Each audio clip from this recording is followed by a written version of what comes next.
یہاں اللہ نے اپنی اطاعت سے پہلے رسول کی اطاعت کا حکم دیا۔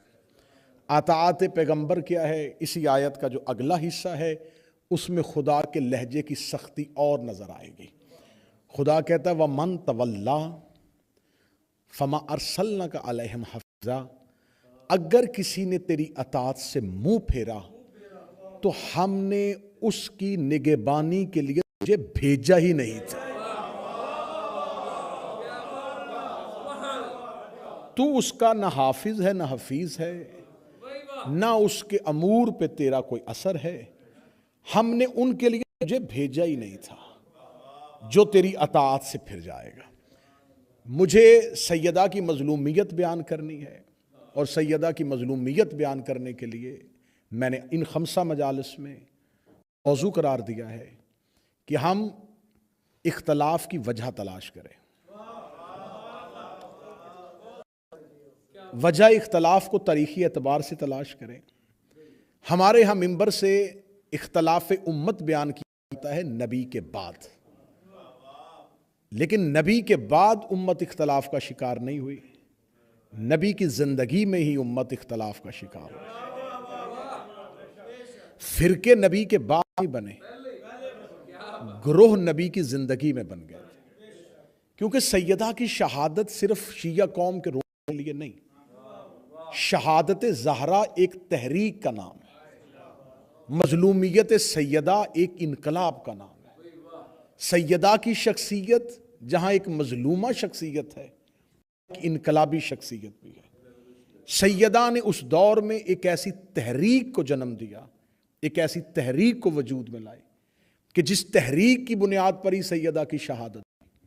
اب ہمیں صرف شہادت تک نہیں رکنا، ہمیں اس تحریک کو جاننے کی کوشش کرنی ہے۔ وہ کون سی تحریک تھی جس کی بانی زہرا تھی؟ جو تحریک جناب سیدہ نے شروع کی تھی۔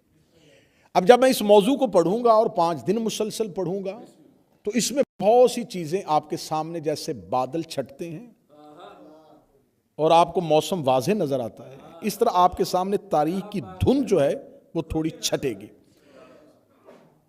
اور یہ بات ذہن میں رکھیے گا کہ بہت سے لوگ اس بات سے درگزر کرتے ہیں کہ صاحب منبر سے اختلافی موضوعات بیان نہیں ہونے چاہیے۔ اختلافی موضوعات بیان ہوں گے تو اختلاف ختم ہوگا۔ اگر آپ ان کو دلوں کے اندر رکھیں گے اور اختلاف کو سامنے نہیں لائیں گے تو اختلاف ختم کیسے ہوگا؟ اور میں ان احباب سے ہمیشہ یہ گزارش کرتا ہوں جو یہ کہتے ہیں کہ نہیں امام بارگاہ اختلافی موضوعات کے لیے نہیں، وہ امام بارگاہ میں ہر اختلافی موضوع تو ڈسکس کر لیتے ہیں،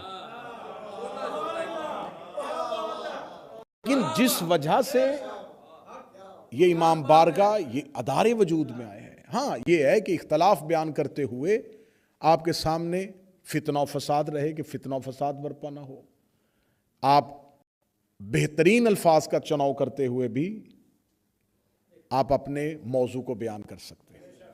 موضوع آپ کے سامنے میں شروع کرنے لگا ہوں۔ حضور تحریک زہرا جو ہے وہ رسول اللہ کی زندگی میں شروع ہو چکی ہے۔ مجھے سیدہ کے فضائل بہت منبر سے پڑھے گئے، سیدہ کی فضیلت، سیدہ، کوئی شیعہ ایسا نہیں ہے جو سیدہ کے فضائل کا انکار کرے، حتیٰ کہ جو رسول کی 4 بیٹیاں بھی مانتے ہیں وہ بھی زہرا کے فضائل کو مانتے ہیں۔ فضیلت زہرا پہ انکار نہیں ہے، انکار فضیلت زہرا پہ نہیں، انکار حق زہرا پہ۔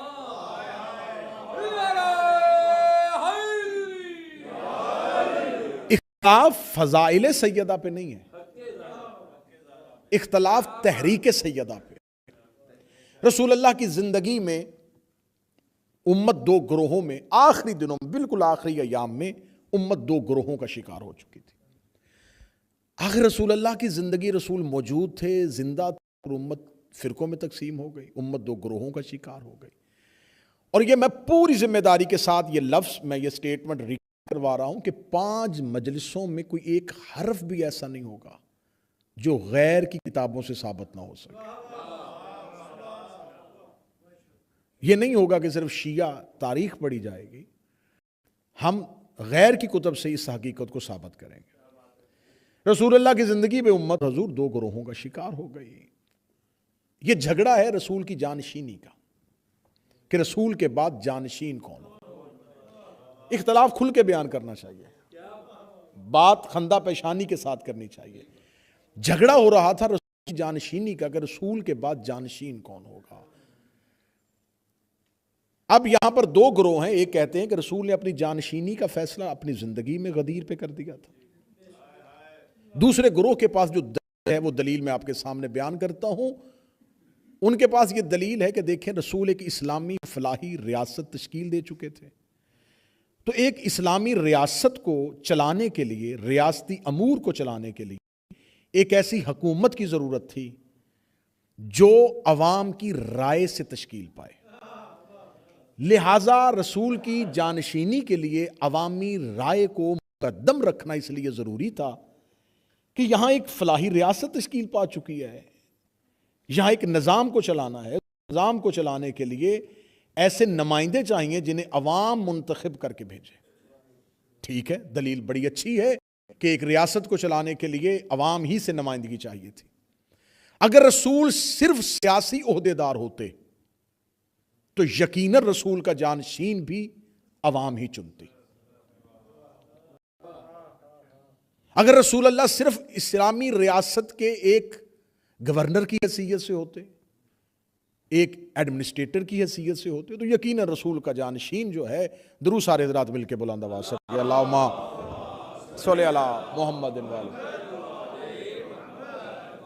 بسم اللہ۔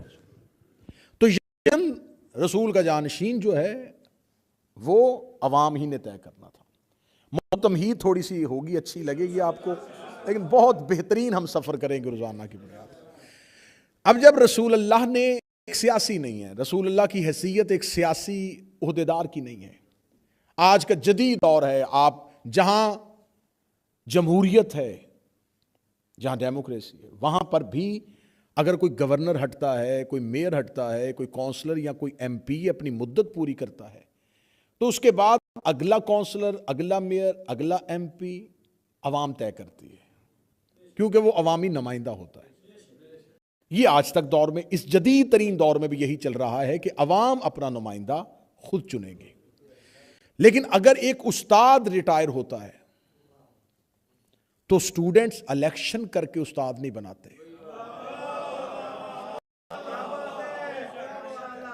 وہاں پر کسی ادارے میں، کسی کالج میں، کسی یونیورسٹی میں سٹوڈنٹس کا اجتماع نہیں ہوتا کہ دیکھیں ہمارا جو ٹیچر تھا، جو ہمارا پروفیسر تھا، جو ہمارا چانسلر تھا، یہ اپنی مدت پوری کر چکا ہے، یہ ریٹائر ہو چکا ہے، تو اب ہم ہی میں سے کوئی ایک چن لیا جائے۔ نہیں، وہ کہتے ہیں کہ یہ جو ہے تقرری، یہ جو پوسٹنگ ہوگی، یہ عوامی رائے سے نہیں ہوگی، یہ میرٹ کی بنیاد پہ ہوگی۔ میں نے آج تک کسی ہاسپٹل میں ایسا نہیں دیکھا کہ کوئی ہارٹ سرجن چھٹی پہ گیا ہو اور مریض مل کے اگلا ہارٹ طے کر لیں، کہ اکٹھے ہو کے مریض کہیں گے جی آپریشن تو ہم ہی نے کروانے ہیں، تو ہم ہی طے کر لیتے ہیں کہ کسی ایک کو بنا دیتے ہیں۔ نہیں، اب یہاں عوامی رائے کیوں نہیں؟ یہاں قابلیت چاہیے، یہاں میرٹ ہوگا کہ اگر ایک استاد ہے تو اس کی جگہ پہ استاد آئے گا، پروفیسر کی جگہ پہ پروفیسر آئے گا، ڈاکٹر کی جگہ پہ ڈاکٹر آئے گا۔ آئے قرآن پوچھتے ہیں کہ کیا رسول کی حیثیت ایک سیاسی عہدیدار کی تھی؟ خدا کہتا نہیں، یزکیہم ویعلمہم الکتاب والحکمہ، یہ تمہیں علم اور حکمت کی تعلیم دینے کے لیے آیا ہے۔ تو یہاں رسول کی حیثیت ایک ہادی کی ہے، ایک معلم کی ہے، ایک استاد کی ہے۔ تو جب رسول ایک ہادی ہے، صرف ایک سیاسی عہدیدار نہیں، تو پھر ہادی کے بعد ہادی کا فیصلہ عوام کی رائے سے نہیں، میرٹ کی بنیاد پر ہو۔ اگر یہ فیصلہ عوام نے کرنا تھا تو اس دور میں اسلام صرف مکہ اور مدینہ تک نہیں پھیلا تھا۔ یہ میری بات دنیا تک پھیل رہی ہے، دنیا تک جا رہی ہے۔ میرا مطمع نظر یہ حسینیہ کی حدود میں بیٹھے ہوئے افراد نہیں، بلکہ میں مخاطب ہوں اہل سنت سے جو ان مجالس کو سنیں گے، کہ خندہ پہ ساتھ ہم اپنے اختلافات کو ڈسکس کریں۔ آپ سنیں ہمارے اختلافات کو، ہمارا اور آپ کا جھگڑا کس بنیاد پر ہے؟ اگر یہ عوام نے چننا تھا تو اسلام صرف مکہ اور مدینہ تک نہیں تھا، اسلام شام تک چلا گیا تھا، اسلام یمن تک پھیل گیا تھا۔ تو یمن اور شام تک پھیلی ہوئی اسلامی ریاست کا فیصلہ ایک شہر کے لوگوں نے کیوں کیا؟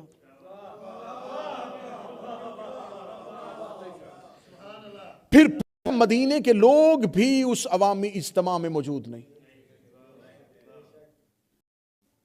یقین کیجئے میرا اہل سنت دوست جو اس ویڈیو کے ذریعے اس بات کو سنے گا کہ ہم نے علی کو رسول کا جانشین، رسول سے رشتہ داری کی بنیاد پہ نہیں کیا۔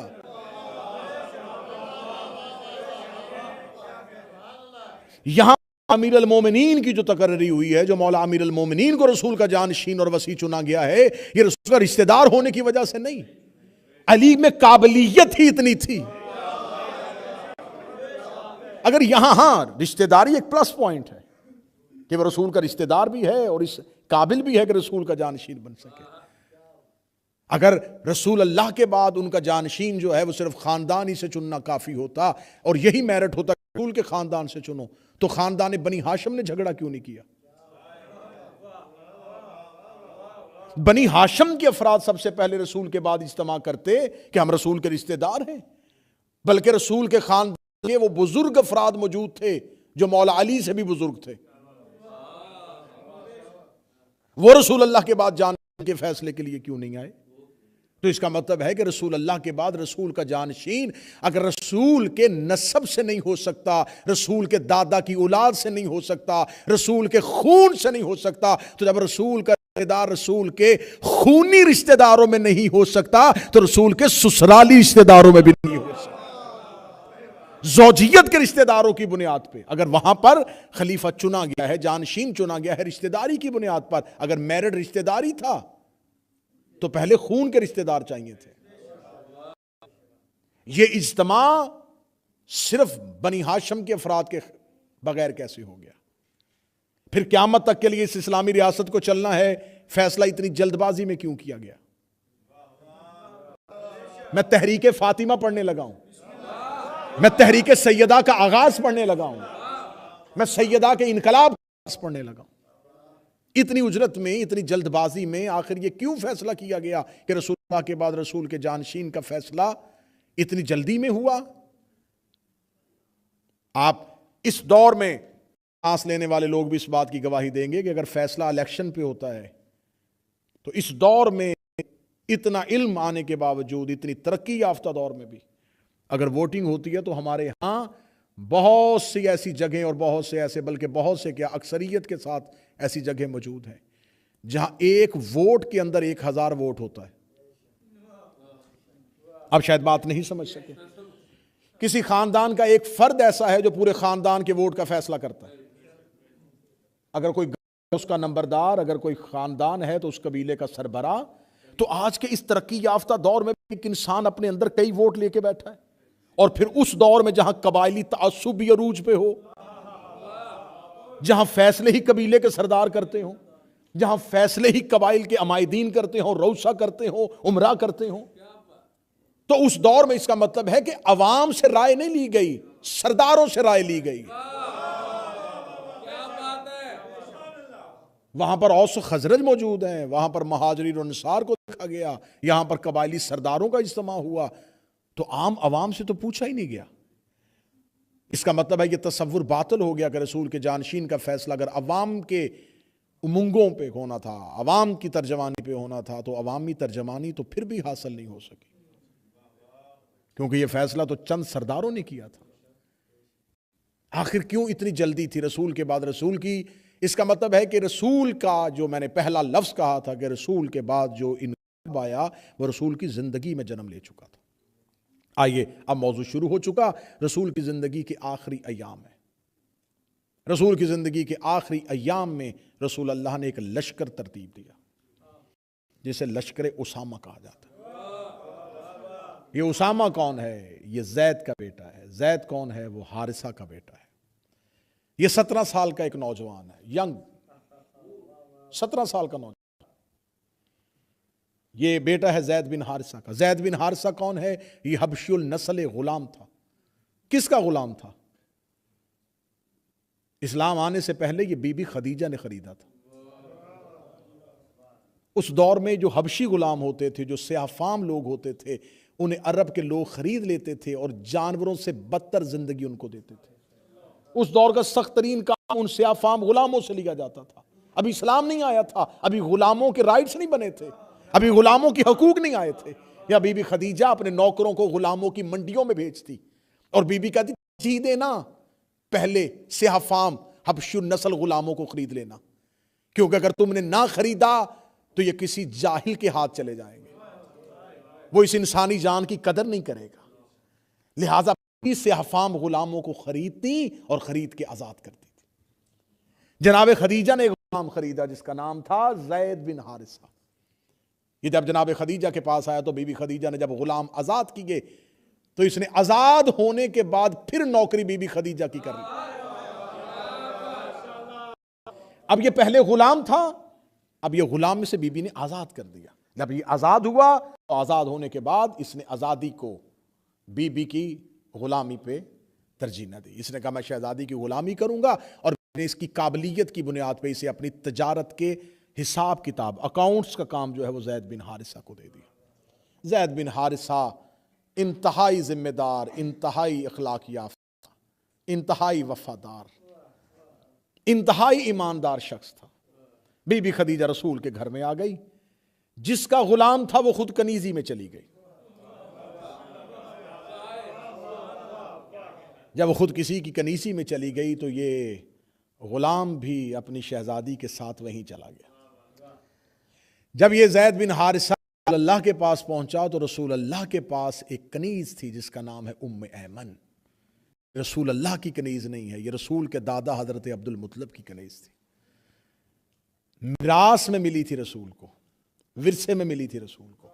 اس بی بی کی اسلام میں بہت سے واقعات میں یہ بی بی ام ایمن کا تذکرہ ہوگا۔ اس کی تمام واقعات چھوڑ کے اس بی بی کی اہمیت کا اندازہ اسی ایک جملے سے لگا دینا، یہ فدق میں زہرا کی گواہ بن کے دربار میں گئی تھی۔ اب اس کے بعد میں جناب ام ایمن کا کوئی اور تاریخی واقعہ نہ پڑھوں تو یہی ان کی اہمیت کے لیے ہے کہ یہ دربار میں زہرا کی گواہی دے رہی ہے، اور وہاں گواہی دے رہی ہے جہاں گواہوں میں علی کھڑے ہیں، حسن اور حسین کھڑے ہیں، وہاں یہ ام ایمن ہے۔ یہ جناب عبد المطلب کی کنیز میراث میں ملی رسول اللہ کو، رسول اللہ کی یہ کنیز تھی۔ رسول اللہ نے ام ایمن کا نکاح زید بن حارثہ سے پڑھوا دیا۔ اب ادھر خدیجہ کا غلام، ادھر رسول کی کنیز، دونوں کا نکاح ہوا، دونوں کا عقد ہوا، تو ان دونوں کے ہاں ایک بچہ پیدا ہوا جس کا نام اسامہ۔ یہ اسامہ 17 سال کا ہے، اور رسول اللہ نے اپنی زندگی کے آخری دنوں میں ایک لشکر ترتیب دیا۔ اس لشکر کے اندر بنی ہاشم کا کوئی فرد نہیں رکھا، امیر المومنین کو بھی نہیں رکھا، اور باقی جتنے بھی اکابرین تھے، جتنے بھی نامور افراد تھے، ان کو اس لشکر کا بنا کے ان کو اسامہ کے زیر اثر، اسامہ کی قیادت میں کہا کہ مدینے سے لے جاؤ۔ یہ لشکر رسول نے خود تشکیل دیا۔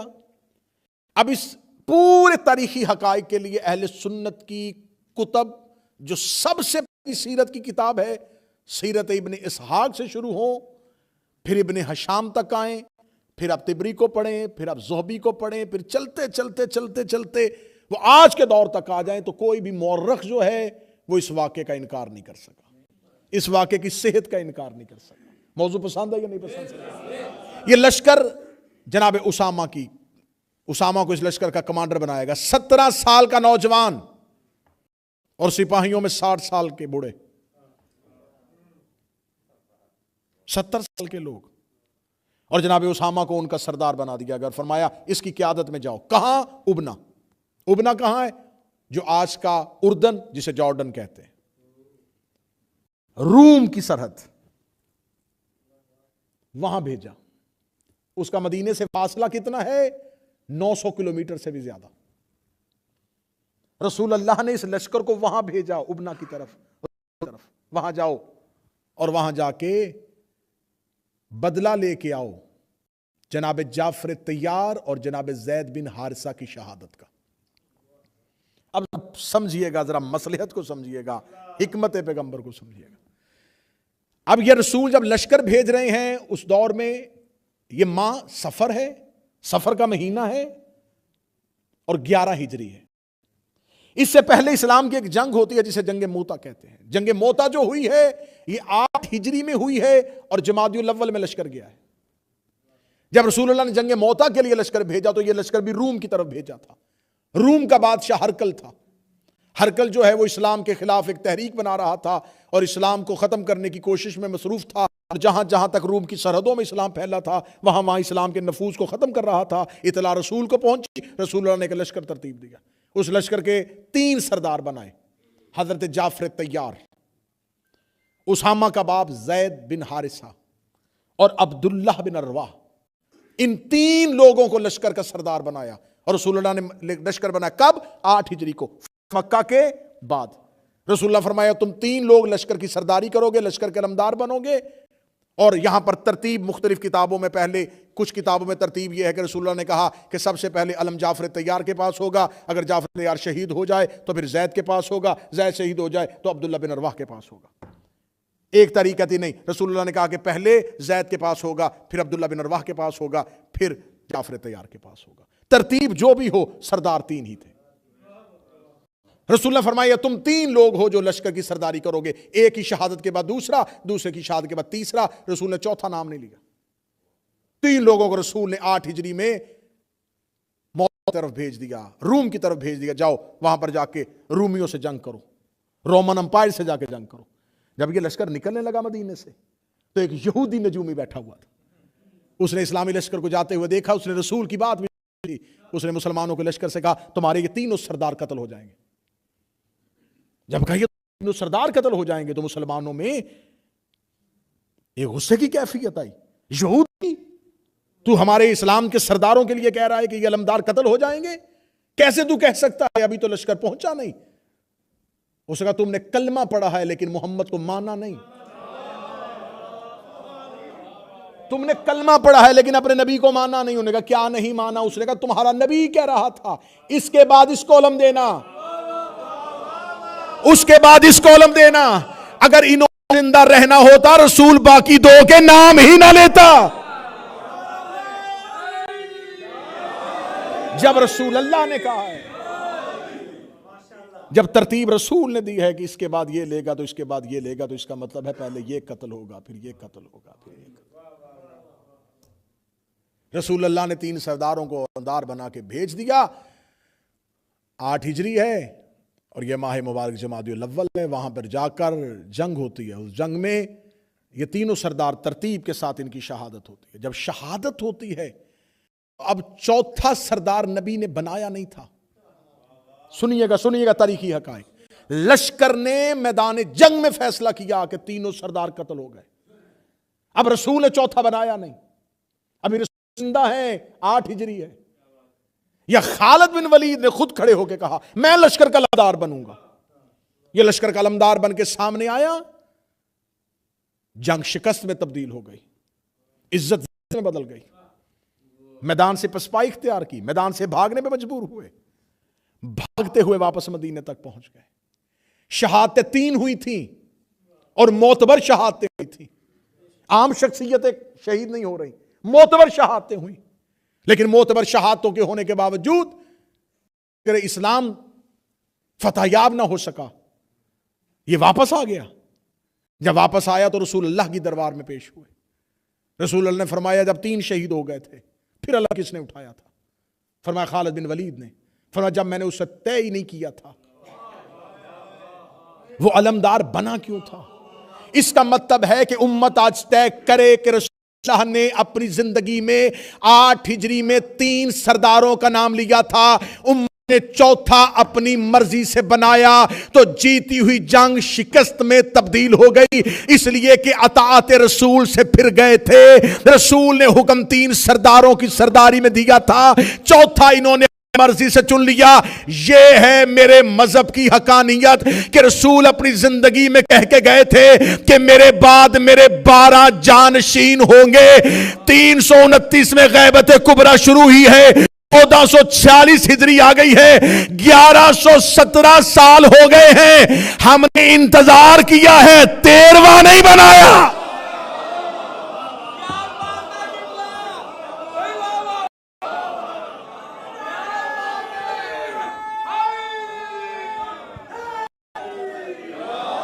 یہ ہے مذہب، یہ ہے اطاعت رسول پہ ہے مذہب، یہ ہے اطاعت رسول کی پالیسی۔ وہاں رسول نے کہا تھا 3 سردار ہوں گے، چوتھا امت نے مرضی سے بنایا، جنگ شکست میں تبدیل ہو گئی۔ رسول نے کہا تھا میرے بعد 12 جانشین ہوں گے۔ غیبت کبریٰ سے لے کے آج تک ہم ظلم کا شکار ہو رہے ہیں، لیکن ہم نے انتظار کرنا ہے، رسول کا جانشین خود نہیں بنانا، کیونکہ رسول نے 12 کہا تھا، ہم 12 رکے ہیں، یہ ہے اطاعت رسول۔ اب رسول اللہ نے جب یہ لشکر بھیجا، یہ لشکر واپس آ گیا۔ اب یہ کب ہوا تھا؟ 8 ہجری کو، اور رسول کو کب بھیج رہے ہیں؟ 11 ہجری کو۔ 11 ہجری کو کس لیے بھیج رہے ہیں؟ جاؤ جا کے جعفر طیار، زید بن حارثہ، عبداللہ ارواح کی شہادت بدلہ لو۔ رسول اللہ نے اہل سنت کی معتبر کتب سے میں حقائق ثابت کرنے کے لیے تیار ہوں، رسول اللہ نے کسی جنگ میں جانے کے لیے لشکر پہ اتنی سختی نہیں کی۔ قبلہ تشریف فرمایا رسول اللہ کا حکم کیا تھا؟ رسول نے فرمایا جو اسامہ کے لشکر پہ نہیں جائے گا وہ ملعون ہوگا۔ لفظ ملعون رسول نے استعمال کیا، جس نے اسلامی احکامات میں کسی حکم میں اتنی سختی نہیں کی تھی۔ اس نے کہا جو اسامہ کے لشکر میں نہیں جائے گا وہ ملعون ہوگا۔ رسول اللہ کی بیماری کے ایام میں رسول بار بار بستر سے اٹھ کے پوچھ رہے ہیں اسامہ کا لشکر گیا ہے کہ نہیں گیا؟ اسامہ کا لشکر کو نکالو مدینے سے، جلدی کرو نکالو۔ ہمیں آج پہلی مجلس میں یہاں رکنا ہے، آخر رسول اسامہ کا لشکر بھیج کیوں رہے تھے؟ آئیں اختلاف ختم کریں۔ آپ نے لکھا ہے کہ رسول نے اسامہ کو بھیجا ہے، لشکر اسامہ کو بھیجنے کی وجہ کیا ہے؟ اہل علم تشریف فرما ہے اسلام کی کوئی جنگ بغیر وجہ کے نہیں ہے۔ بدر وجہ موجود ہے، احد کی وجہ موجود ہے، خیبر کی وجہ موجود ہے، وجوہات موجود ہیں، اور اسلام نے کبھی بھی، اسلام کی یہ پالیسی ہے کہ اسلام میں دفاع میں جنگ ہوتی ہے، حملہ نہیں ہوتا۔ اسلام جب بھی جنگ کرتا ہے دفاعی پوزیشن میں کرتا ہے۔ میرا سوال پوری دنیا تک پھیلنے لگا ہے کہ ہمیں بتاؤ کہ جب رسول نے 11 ہجری میں لشکر اسامہ بھیجا، اس لشکر کو بھیجنے کی وجہ کیا تھی؟ اس لشکر کو بھیجنے کی وجہ یہ ہوتی کہ روم سے ایک تحریک شروع ہو چکی ہے، اور وہ اسلام کو، وہاں پر کوئی تحریک جنم نہیں لے رہی، کوئی فوجی تحریک نہیں ہو رہی، کوئی ملٹری وائلنس نہیں ہو رہا، وہاں پر بالکل خاموشی ہے، وہ اپنا کام کر رہے ہیں۔ اگر اس کا مطلب حضرت جعفر طیار اور شہدائے موتا کا بدلہ لینا تھا، 8 ہجری کو وہ شہید ہوئے، بدلہ 11 کو کیوں لیا جا رہا ہے؟ جبکہ اس سے پہلے رسول جب جنگ تبوک پہ گئے تھے تو یہ روم کے قریب تھا، جب غزوہ تبوک پہ گئے تھے تو بدلہ لے کے آتے، بالکل قریب جا کے بدلہ نہیں لیا۔ 11 ہجری کو لشکر کیوں بھیج رہے ہیں؟ رسول اللہ نے لشکر کیوں بھیجا؟ رسول اللہ فرمایا جلدی کرو اسامہ کو بھیجو، جلدی کرو، انفذو باسل اسامہ کو بھیجو۔ بار بار اٹھتے تھے اور صحابہ سے پوچھتے تھے اسامہ کا لشکر نکلا کہ نہیں نکلا، اسامہ کا لشکر نکلا کہ نہیں نکلا، بھیجو اسامہ کے لشکر کو، جو بھی پیچھے رہ جائے گا وہ ملعون ہے۔ جب رسول بار بار یہ حکم دے رہے تھے تو رسول کا لشکر جو ہے وہ نکلا، اور مدینے سے 1 فرسخ یعنی 3 میل، 4 فرسخ یعنی 12 میل کے فاصلے پہ مقام جرف کے مقام پہ جا کے اسامہ کا لشکر نے پڑاؤ ڈالا، پہلا پڑاؤ کیا، رکے۔ مدینے سے پیچھے سے نبی کے گھر سے نبی کی ایک زوجہ نے خبر لشکر کو بھیجی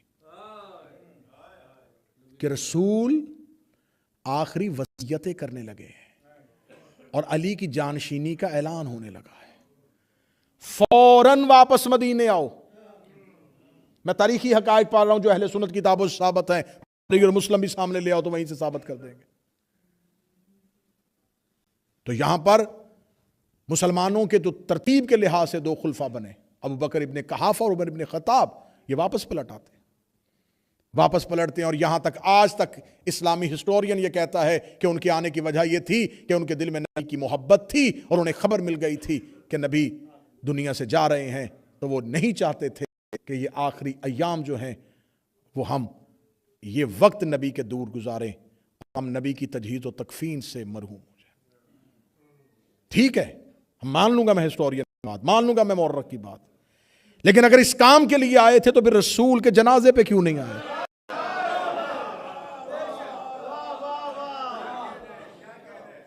جب کام کے لیے، اور اس کام سے واپس آیا جا رہا ہے جس کا حکم رسول دے رہے ہیں۔ پہلی وجہ میں وجہات بھی بیان کروں گا، میں یہ نہیں کروں گا میں صرف اپنا ماخذ بیان کروں کہ میرے نزدیک، ہمارے نزدیک یہ ٹھیک ہے، ہم کتب غیر سے بھی استدلال لیں گے کہ وہ اس کے مقابلے میں دفاعی پوزیشن کیا اختیار کرتے ہیں۔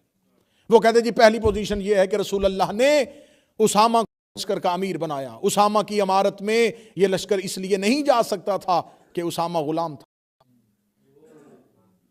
تو اس لیے وہ کترا رہے تھے کہ کسی غلام، اور وہ غلام کا بیٹا تھا، غلام بھی تھا اور غلام زادہ بھی تھا، لہذا اس کے پیچھے وہ لوگ جو عشرہ مبشرہ میں شامل تھے، اور اسامہ ابن زید عشرہ مبشرہ میں بھی شامل تھے، وہ اس کے پیچھے کیسے جاتے؟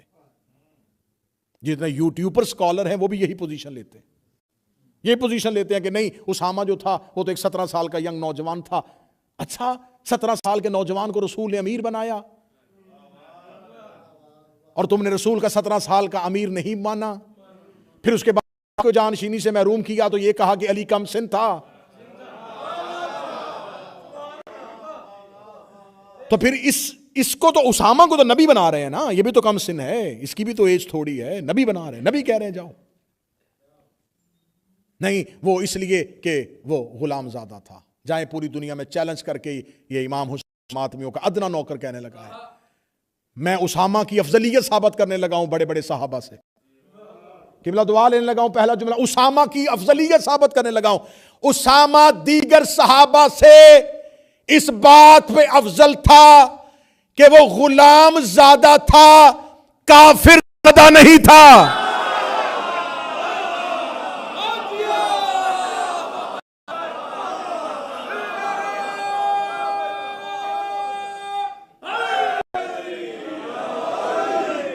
غلام کا بیٹا تھا، کسی کافر کا بیٹا نہیں تھا۔ پہلی افضلیت نوٹ کرو اسامہ کی، اس کا باپ غلام تو تھا، کافر تو نہیں تھا۔ اب جس نے اسامہ لشکر سے پیچھے ہٹنا ہے، اسامہ کی دوسری فضیلت، شہید کا بیٹا ہے۔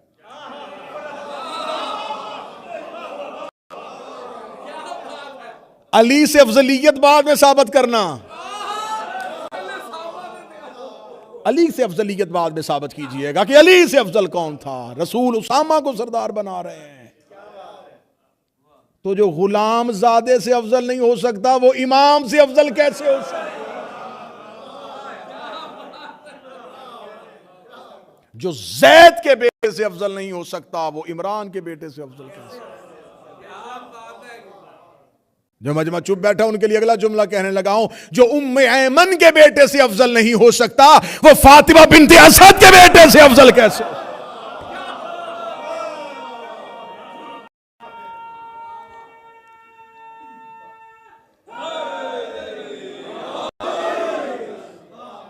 تمہاری کتابوں میں لکھا ہے کہ زید غلام تھا، اور انہی کتابوں میں لکھا ہے کہ عمران سردار تھا۔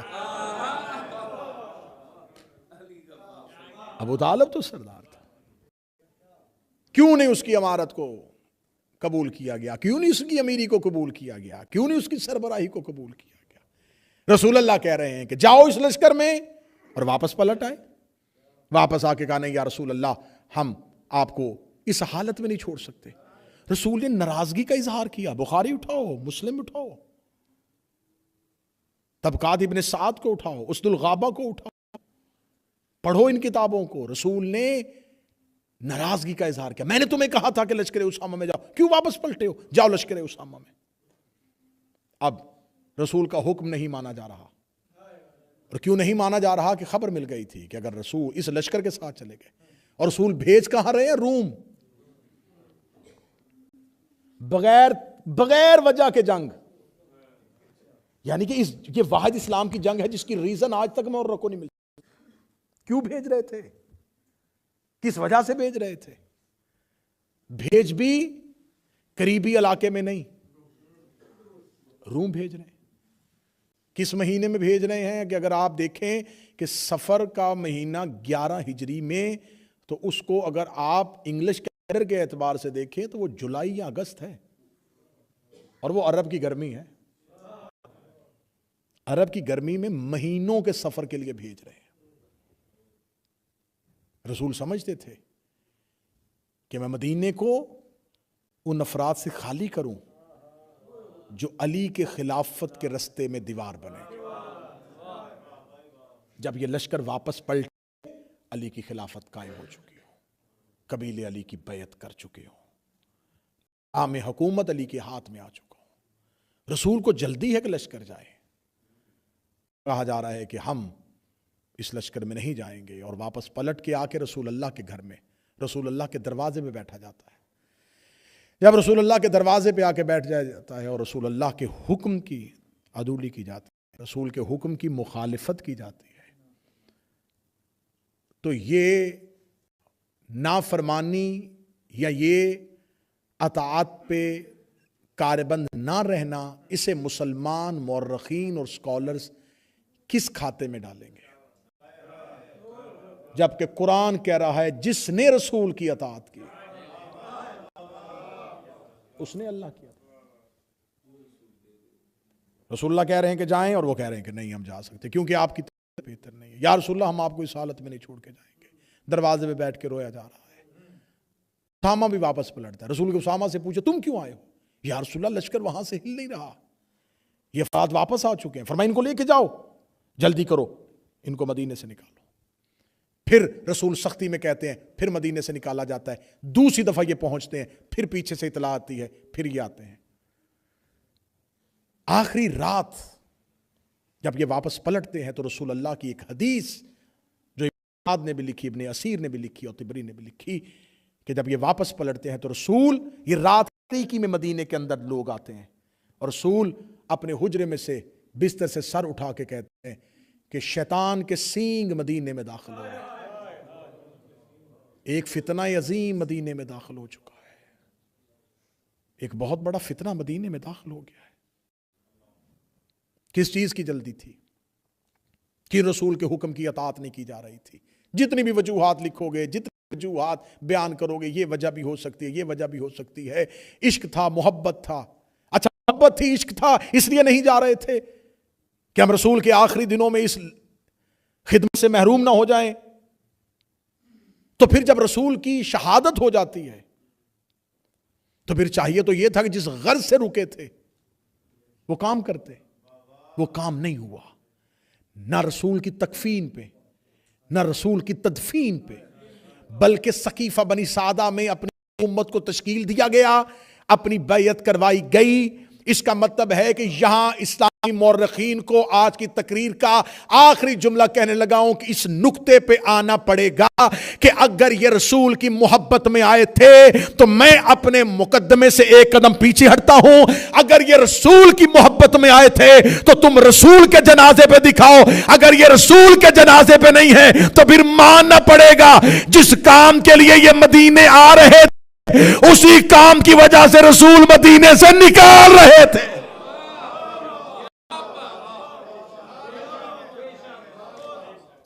جس کام کی وجہ سے مدینے واپس آیا جا رہا تھا اسی کام کی وجہ سے رسول مدینے سے نکال. اسے تاریخ میں وہ جمعرات ہے جو رسول کی زندگی کی تڑپتے ہوئے گزری. حضرت فضل بن عباس ابن عبد المطلب کہتے ہیں کہ کاش میں اس جمعرات کو نہ دیکھتا، کاش میں وہ جمعرات نہ دیکھتا. جمعرات، پھر اس کے بعد جمعہ، ہفتہ اتوار اور سوموار کو رسول کی شہادت ہوتی.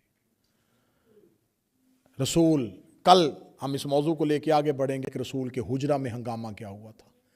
پھر ہم تیسری مجلس میں پہنچیں گے کہ سقیفہ میں حکومت تشکیل کیسے پائی تھی. پھر اس تحریک کو جناب سیدہ نے اپنے ہاتھ میں کیسے لیا.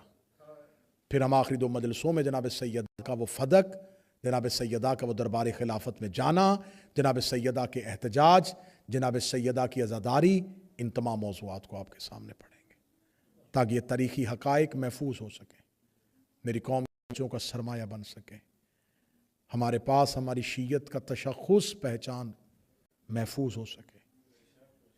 جناب سیدہ کی تحریک میں کون سے راز چھپے تھے. تڑپتے ہوئے رات گزاری رسول. حجرے کے اندر کون ہے؟ بستر پہ رسول ہے، اور رسول کے گھر کے اندر ایک ایسا اجتماع لگ چکا ہے کہ رسول اللہ کی زندگی میں رسول کے حجرے کو گھیرے میں لیا جا چکا ہے. باہر سے کسی فرد کو اندر آنے کی اجازت نہیں ہے، اندر سے کسی فرد کو باہر جانے کی اجازت نہیں ہے. رسول حجرے میں شدت سے تڑپ رہے ہیں اور صحن میں مشورے ہو رہے ہیں. اور اس حجرے کے اندر کون تھا؟ اس کی دہلیز پہ ایک علی تھے جو بار بار حجرے میں رسول کی حالت کو دیکھ رہے تھے. ایک بیٹی تھی جو تڑپتے ہوئے باپ کے سینے پہ بار بار اپنا سر رکھ رہی تھی. یہ وہی بیٹی تھی جس نے مکہ میں اپنی انہی انگلیوں کے ساتھ رسول اللہ کے چہرے سے مکہ کے لوگوں کی ڈالی ہوئی دھول صاف کی تھی. یہ وہی زہرا تھی جس نے اپنے انہی ہاتھوں کے ساتھ رسول اللہ کو جب جانوروں کی اوجڑیاں پھینک گئی تھی تو یہ روز انگلی پکڑ کے باپ کو گھر لے کے آتی تھی. یہ وہی زہرا تھی جو رسول کے زخموں کی مرہم لگاتی تھی. یہ وہی سیدہ تھی جب رسول پتھر کھا کے واپس آتے یہ اپنی چادر سے رسول کا لہو صاف کرتی تھی. اس بیٹی نے مکے کا دور آسانی میں نہیں دیکھا. اس نے کئی بار باپ کو زخمی دیکھا تھا. اس نے ماں کی زندگی میں بابا کو زخمی دیکھا. اس نے ماں کی ضعیفی دیکھی تھی. اس نے شیب ابی طالب میں جناب خدیجۃ الکبریٰ کی غربت کے وہ آثار دیکھے تھے. اس بی بی کا بچپن بھی مصائب میں گزرا تھا. جب اس شہزادی کی شہادت ہوئی ہے تو زہرا ضعیفہ نہیں تھی. میں آپ سے معافی مانگ کے جملہ کہنے لگا ہوں. بوقت شہادت زہرا کی اتنی ہی عمر تھی جتنی کربلا میں حسین کے اکبر کی عمر تھی.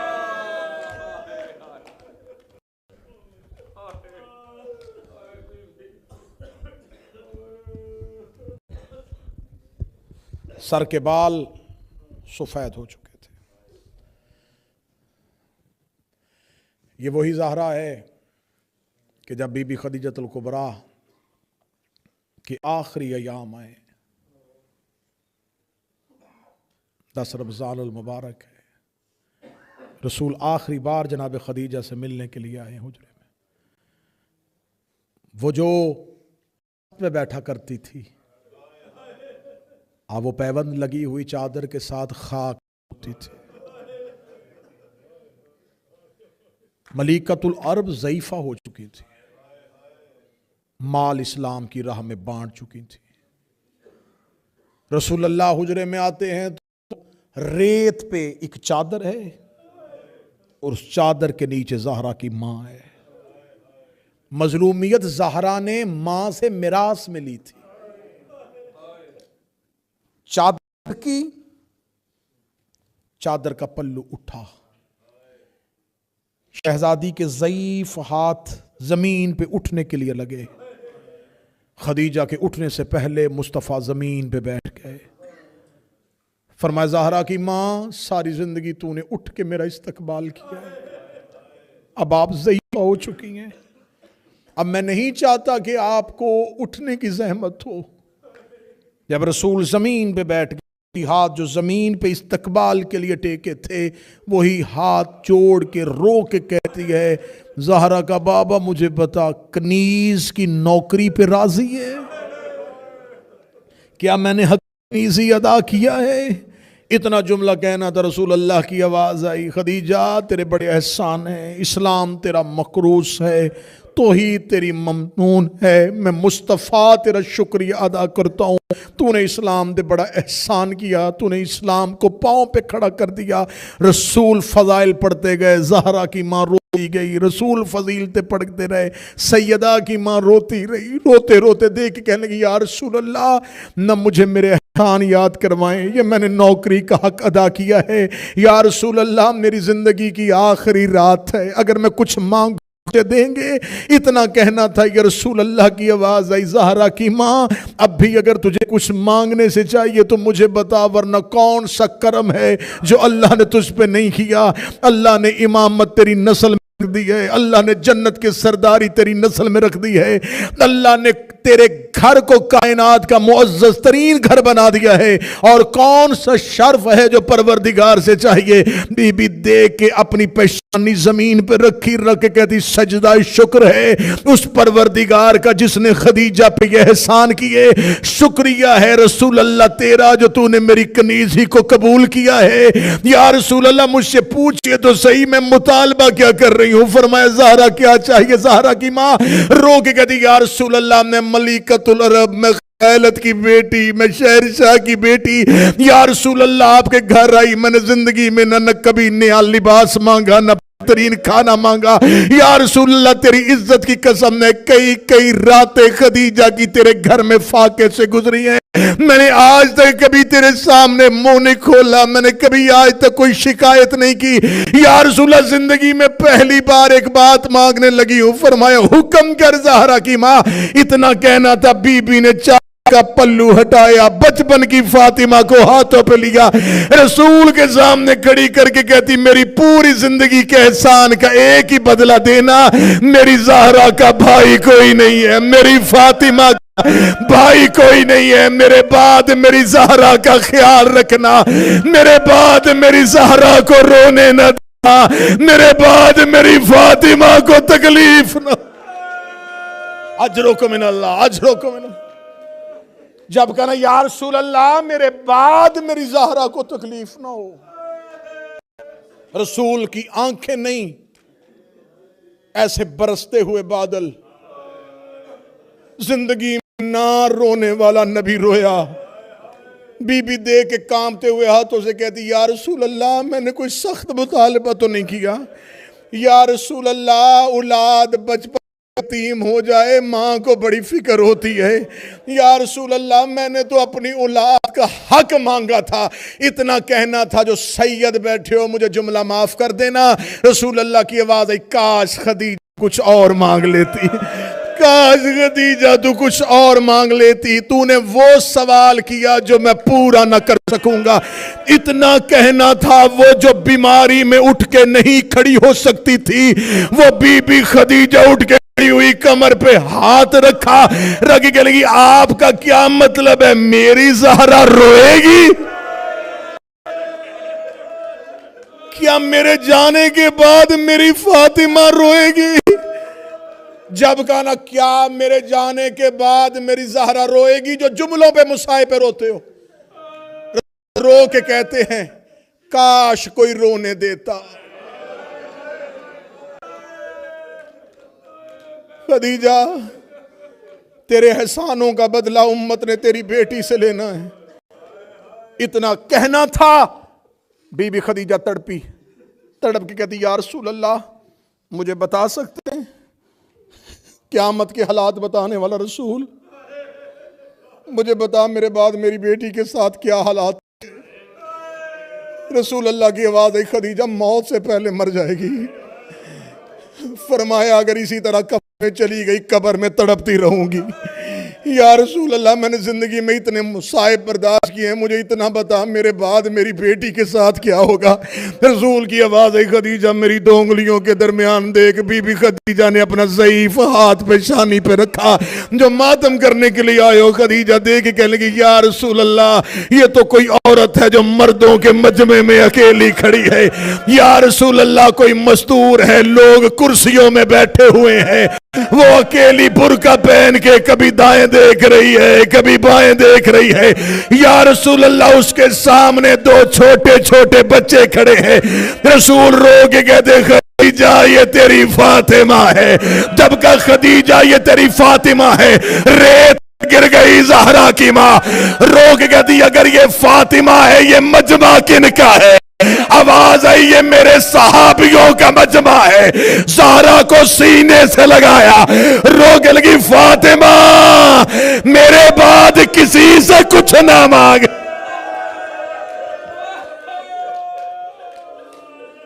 وصیت خدیجہ سننا، زہرا تو خدیجہ کی بیٹی ہے، میرا لال میرے بعد کسی سے کچھ نہ مانگنا۔